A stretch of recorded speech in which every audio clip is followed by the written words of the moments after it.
Tout a commencé dans un petit village reculé, où naître fille était encore, pour certains, une malédiction.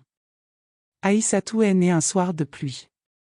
Sa mère, épuisée par 6 grossesses précédentes, a à peine posé les yeux sur elle. Son père, frustré de ne pas avoir un autre garçon, l'a immédiatement rejetée. Dès ses premières heures, la vie d'Aïssatou semblait déjà écrite, elle ne compterait pas.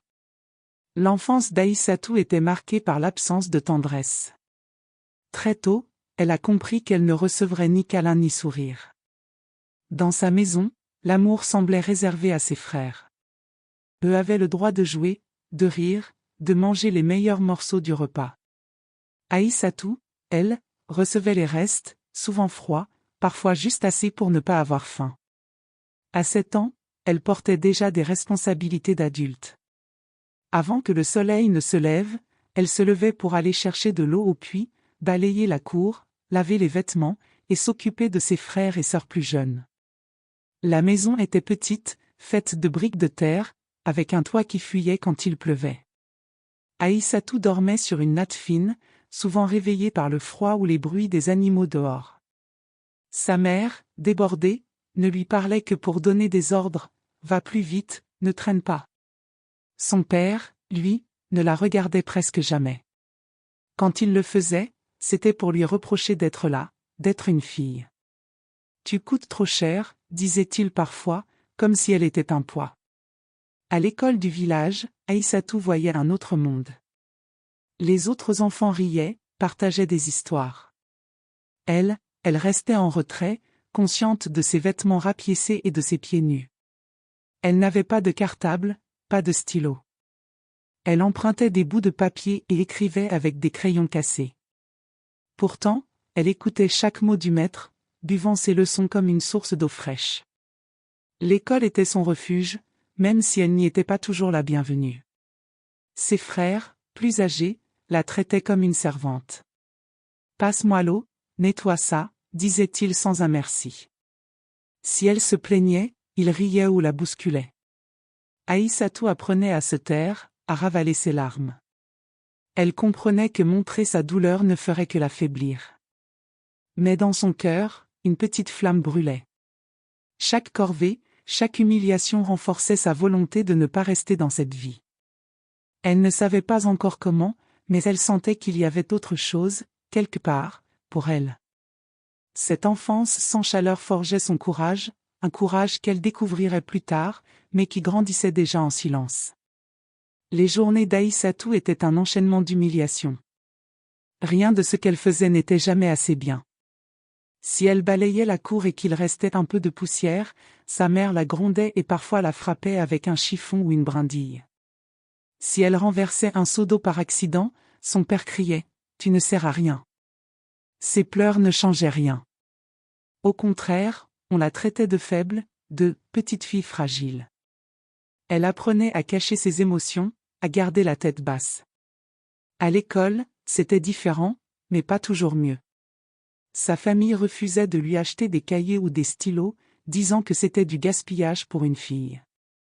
Aïssatou empruntait des bouts de papier aux camarades, parfois en échange de corvées comme nettoyer leurs affaires. Elle recopiait les leçons à la main, tard le soir, à la lueur d'une lampe à pétrole. Quand elle n'avait rien pour écrire, elle mémorisait tout, répétant les mots dans sa tête jusqu'à ce qu'ils s'impriment. Ses efforts étaient immenses, mais personne ne les voyait. Quand elle ramenait de bonnes notes, elle espérait un mot gentil, un regard fier. Mais rien. Sa mère haussait les épaules, son père l'ignorait. Ses frères, eux, se moquaient. « Tu crois que l'école va changer ta vie ? Tu seras mariée avant d'avoir fini. » Leur rire lui faisait mal, mais elle ne répondait pas. Elle serrait les poings et continuait. À l'école, certains camarades se joignaient aux moqueries, la traitant de « mendiante » à cause de ses vêtements usés. Elle se sentait seule, mais elle refusait d'abandonner. Les humiliations forgeaient son caractère. Chaque insulte, chaque coup, chaque regard méprisant était comme une pierre qu'on ajoutait à un mur autour de son cœur. Mais ce mur ne la brisait pas, il la rendait plus forte. Elle apprenait à se débrouiller seule, à trouver des solutions. Quand elle n'avait pas de crayon, elle utilisait un bout de charbon. Quand elle n'avait pas de livre, elle écoutait encore plus attentivement. Aïssatou transformait la douleur en détermination. Elle ne savait pas encore où cela la mènerait, mais elle savait une chose, elle ne voulait pas devenir comme ceux qui la rabaissaient.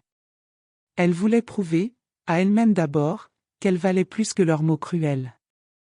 À 13 ans, Aïssatou vivait toujours dans l'ombre, mais un événement allait tout changer. Son professeur de français, M. Diallo, remarqua quelque chose d'exceptionnel. Chaque jour, elle recopiait des pages entières de leçons à la main, avec une écriture soignée, presque parfaite. Elle n'avait pas de cahier, pas de livre, mais ses notes étaient impeccables, comme un trésor qu'elle protégeait. Intrigué, il l'appela un jour après le cours. « Pourquoi fais-tu tout ça ?» demanda-t-il, en pointant ses feuilles usées. Aïssatou baissa les yeux, hésitante, puis murmura « Parce que c'est ma seule chance de ne pas devenir comme eux. » Ces mots frappèrent M. Diallo. Il vit en elle une détermination rare, une flamme que rien n'avait éteinte, malgré les épreuves. Il décida de l'aider. Il commença par lui offrir ses vieux livres de classe, des stylos usagés, et même un cahier neuf. Pour Aïssatou, c'était un trésor inestimable. Mais plus que des objets, M. Diallo lui donna quelque chose de précieux, de l'espoir. Pour la première fois, quelqu'un croyait en elle. Il lui répétait « Tu es capable de grandes choses, Aïssatou. Ne laisse personne te dire le contraire. » Ce moment fut un déclic. Aïssatou comprit que l'école n'était pas juste un refuge, mais une porte vers un autre avenir. Elle se mit à travailler encore plus dur. Elle lisait tout ce qu'elle pouvait, même les pages abîmées des livres qu'on lui donnait. Elle posait des questions en classe, même si certains riaient. Elle apprenait à ignorer les moqueries, à se concentrer sur son but. Chaque mot qu'elle écrivait, chaque leçon qu'elle mémorisait était un pas de plus vers sa liberté. Ce soutien changea tout. M. Diallo ne se contentait pas de lui donner des outils, il lui apprenait à croire en sa valeur. Il lui racontait des histoires de femmes qui avaient réussi malgré tout, comme des modèles à suivre. Aïssatou buvait ses paroles. Elle se voyait différemment, elle n'était plus la fille rejetée, mais une jeune fille capable de tracer son propre chemin. Ce déclic n'était pas seulement dans sa tête, mais dans son cœur. Elle savait maintenant qu'elle ne se battrait pas seulement pour survivre, mais pour vivre, vraiment. Avec l'aide de son professeur, elle commençait à rêver d'un avenir où elle ne serait plus invisible. À 14 ans, Aïssatou brillait à l'école, mais cela ne plaisait pas à tout le monde. Quand son père découvrit qu'elle voulait continuer ses études après l'école primaire, il entra dans une colère noire. « Une fille à l'école ? Pourquoi faire ?» cria-t-il. Pour lui, son destin était clair, grandir, aider à la maison, puis se marier. L'éducation, c'était pour les garçons. Il interdit à Aïssatou de retourner en classe. Sa mère, silencieuse, ne le contredit pas. Ses frères riaient. « Tu veux jouer à l'intelligente ? Tu vas voir. » Aïssatou sentit son monde s'effondrer. L'école était son seul espoir, sa porte de sortie. Mais elle refusa de se soumettre. Une nuit, après une dispute où son père menaça de la frapper, elle prit une décision radicale. Les larmes aux yeux, mais le cœur déterminé, elle s'enfuit de la maison. Elle courut jusqu'à la petite maison de M. Diallo, son professeur. En la voyant, tremblante mais résolue, il comprit tout. Sans hésiter, il l'accueillit chez lui, lui offrant un coin pour dormir et de quoi manger. M. Diallo ne s'arrêta pas là. Il savait qu'Aïssatou avait du potentiel. Il l'inscrivit à un concours d'excellence pour les élèves brillants, organisé dans la région. Il passa des soirées à l'aider à réviser, à perfectionner son français, ses mathématiques, et même à répondre avec assurance aux questions orales. Tout cela se faisait en secret, car si sa famille l'apprenait, elle risquait d'être ramenée de force au village. Aïssatou travaillait avec acharnement, consciente que ce concours était une chance unique. Malgré la peur et la fatigue, elle ne baissa jamais les bras. Chaque page qu'elle tournait, chaque calcul qu'elle résolvait était un acte de rébellion contre ceux qui voulaient l'enfermer dans un rôle qu'elle refusait. M. Diallo lui répétait tu n'as pas besoin de leur permission pour devenir qui tu veux. Ces mots la portaient. Elle voyait dans ce concours une lumière au bout d'un tunnel sombre. Elle n'était plus la petite fille qui baissait les yeux, elle était devenue une jeune fille prête à se battre pour son avenir. Même si sa famille voulait l'arrêter, Aïssatou avançait, portée par sa détermination et le soutien d'un homme qui croyait en elle plus qu'elle n'osait y croire elle-même. À 17 ans, Aïssatou reçut une nouvelle qui changea sa vie, elle avait décroché une bourse pour étudier à l'université de Dakar. C'était le fruit de ses efforts acharnés et du soutien de Monsieur Diallo. Mais ce départ n'était pas simple. Le jour où elle quitta le village, elle n'avait qu'un sac plastique pour bagages, contenant quelques vêtements usés et ses précieux cahiers. Personne de sa famille ne vint lui dire au revoir. Sa mère resta silencieuse, son père l'ignora, et ses frères ricanèrent, « Tu vas échouer et revenir mendier ». Leurs mots étaient durs, mais Aïssatou ne les écoutait plus.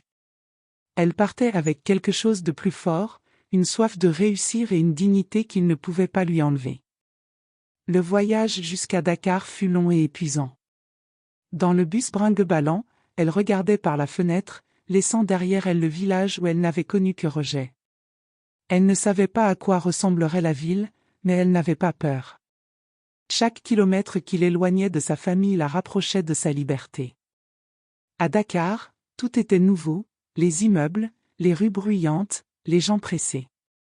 Elle se sentait petite, mais déterminée. À l'université, elle découvrit un monde différent. Les autres étudiants avaient des sacs neufs, des téléphones, des vêtements à la mode. Aïssatou, avec ses habits simples, se sentait à part. Mais elle ne se laissa pas intimider. Elle suivait chaque cours avec attention, prenait des notes jusqu'à ce que ses mains soient douloureuses.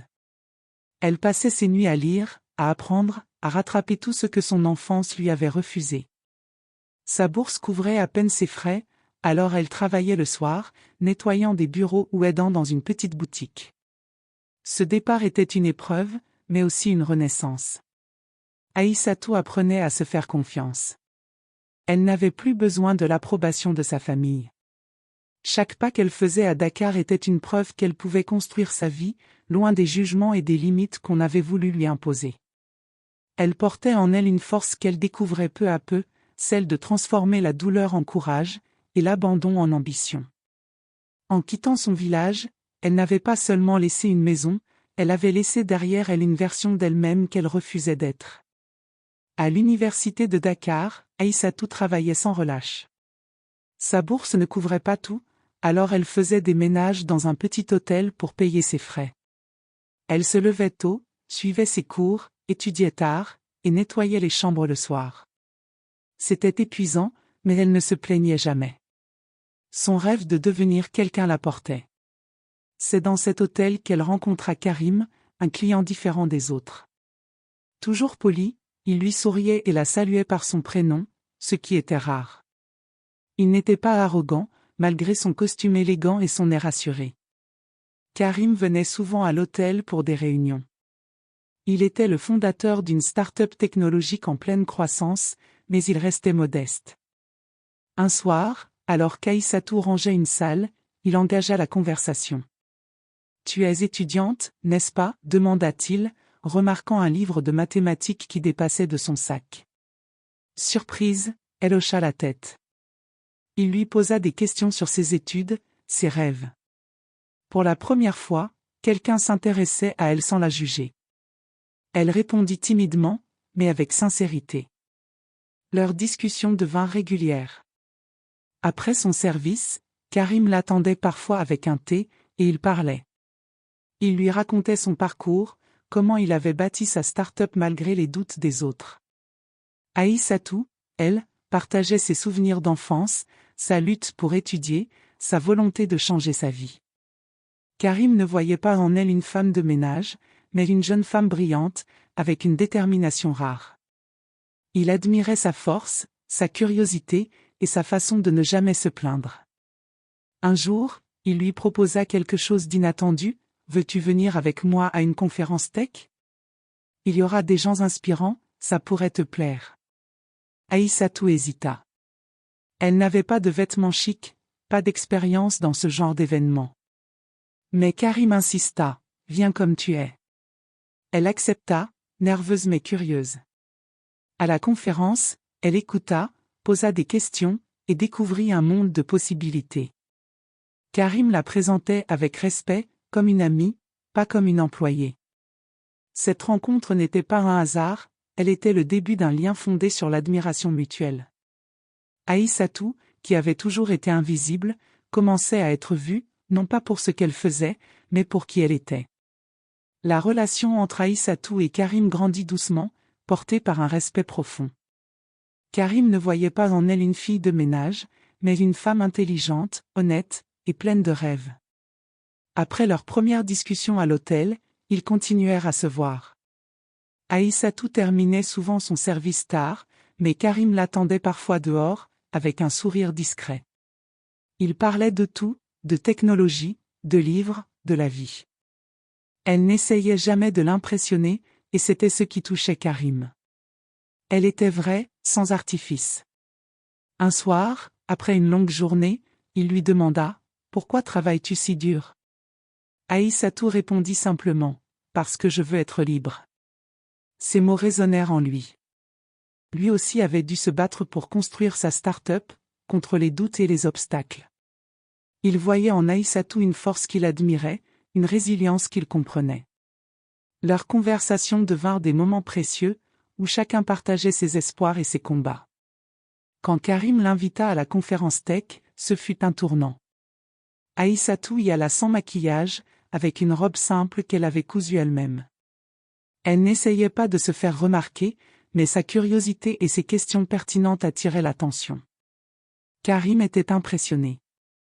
Il ne la présentait pas comme une étudiante ou une employée, mais comme une amie, une égale. Ce jour-là, il réalisa qu'il tombait amoureux. Pas de son apparence, mais de son esprit, de sa sincérité, de sa façon de transformer chaque épreuve en force. Leur relation n'était pas basée sur des cadeaux ou des promesses grandioses. Karim ne cherchait pas à « sauver » Aïssatou, il voulait marcher à ses côtés. Il l'encourageait à poursuivre ses études, lui prêtait des livres sur la programmation, l'écoutait quand elle doutait. Aïssatou, de son côté, admirait son humilité et sa passion. Elle n'avait jamais connu quelqu'un qui la regardait sans juger son passé ou sa situation. Avec lui, elle se sentait valorisée, non pas pour ce qu'elle pourrait devenir, mais pour ce qu'elle était déjà. Cette relation, fondée sur le respect et l'écoute, devint une force pour Aïssatou. Elle apprenait à s'ouvrir, à faire confiance. Avec Karim, elle découvrait qu'aimer, c'était être vu et accepté, sans condition.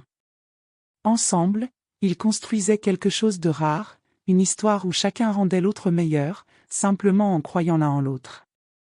Des années plus tard, Aïssatou avait transformé sa vie.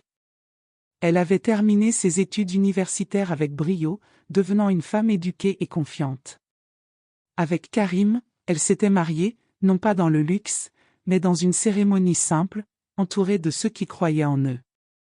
Ensemble, ils fondèrent une organisation pour aider les jeunes filles de milieux défavorisés à accéder à l'éducation. Aïssatou voulait offrir à d'autres ce qu'elle avait reçu, une chance de rêver. Un jour, elle décida de retourner dans son village natal. Une voiture de luxe s'arrêta devant la maison familiale, sous les regards curieux des voisins. Aïssatou descendit, élégante dans une robe sobre mais soignée, accompagnée de Karim. Sa famille, réunie dans la cour, resta bouche bée. Son père, ses frères, sa mère tous semblaient ne pas la reconnaître. Ils s'attendaient à la voir brisée, revenus supplier leur pardon. Mais elle était là, debout, fière, une femme accomplie. Elle les regarda calmement. Pas de colère, pas de reproche. Puis, elle parla, d'une voix douce mais ferme, « Je ne suis pas revenue pour vous humilier. Je suis venue vous pardonner. Sans vos coups, sans votre rejet, je n'aurais jamais appris à me relever. » Ces mots les laissèrent sans voix. Son père baissa les yeux, ses frères se turent. Ils voyaient maintenant ce qu'ils n'avaient jamais voulu voir, Aïssatou n'était plus la petite fille invisible. Elle était une force, une inspiration. Cette revanche n'était pas faite de haine ou de vantardise. Aïssatou ne cherchait pas à prouver qu'elle valait mieux qu'eux. Elle voulait montrer qu'elle avait transformé sa douleur en quelque chose de beau. Avec sa fondation, elle finançait des écoles, distribuait des livres, offrait des bourses. Elle donnait à d'autres filles l'espoir qu'elle avait dû trouver seule. Son village, autrefois un lieu de souffrance, devint un symbole de son triomphe. En rentrant à Dakar, Aïssatou se sentait légère. Elle n'avait pas besoin de la reconnaissance de sa famille. Elle avait construit sa propre famille, son propre monde, avec Karim et ceux qui partageaient ses valeurs. Sa revanche était douce, car elle venait du cœur. Elle prouvait que la vraie victoire n'est pas de détruire ceux qui nous ont fait mal, mais de construire une vie qui leur montre qu'ils avaient tort, tout en leur offrant le pardon. L'histoire d'Aïssatou est bien plus qu'un parcours personnel, c'est une leçon universelle. Elle n'a jamais cherché à se venger par la haine ou à répondre aux humiliations par la colère. Au lieu de cela, elle a transformé chaque épreuve en une marche vers la liberté. Elle est devenue tout ce qu'on lui avait interdit d'être, éduquée, indépendante, aimée et respectée. Sa vie prouve une vérité simple mais puissante, ce n'est pas d'où l'on vient qui détermine notre valeur, mais ce que l'on fait de nos blessures. Aïssatou aurait pu se résigner, accepter le rôle qu'on voulait lui imposer. Mais elle a choisi de se battre, d'abord pour elle-même, puis pour les autres. Sa fondation, créée avec Karim, a changé la vie de milliers de filles. Elle leur donne des cahiers, des stylos, des bourses, mais surtout, elle leur montre qu'elles peuvent rêver. Dans les villages où les filles sont encore vues comme des fardeaux, Aïssatou envoie un message clair: chaque enfant, fille ou garçon, mérite une chance de briller. Sa force venait de sa capacité à pardonner. En revenant dans son village, elle n'a pas cherché à humilier sa famille. Elle leur a offert le pardon, non pas parce qu'ils le méritaient, mais parce qu'elle refusait de porter le poids de la rancune. Ce choix l'a libérée. Il lui a permis de construire une vie pleine de sens, entourée de gens qui l'aiment pour ce qu'elle est. Avec Karim, elle a trouvé un partenaire qui la respecte, un amour bâti sur l'égalité et la confiance. Aujourd'hui, Aïssatou inspire des milliers de jeunes filles. Elle parle dans des écoles, des conférences, racontant son histoire sans honte. Elle dit: peu importe ce qu'on vous dit, peu importe ce qu'on vous refuse. Votre valeur est en vous. Trouvez-la, et ne laissez personne vous la voler. Ces mots résonnent, car ils viennent d'une femme qui a transformé la douleur en pouvoir. Sa leçon de vie est un rappel: les obstacles ne définissent pas notre destin. Ce sont nos choix, notre courage, et notre capacité à transformer l'adversité en force qui nous façonnent. Aïssatou n'est pas seulement une survivante, elle est une lumière pour celles qui marchent dans l'ombre, leur montrant qu'avec de la détermination, tout est possible, même quand personne n'y croit.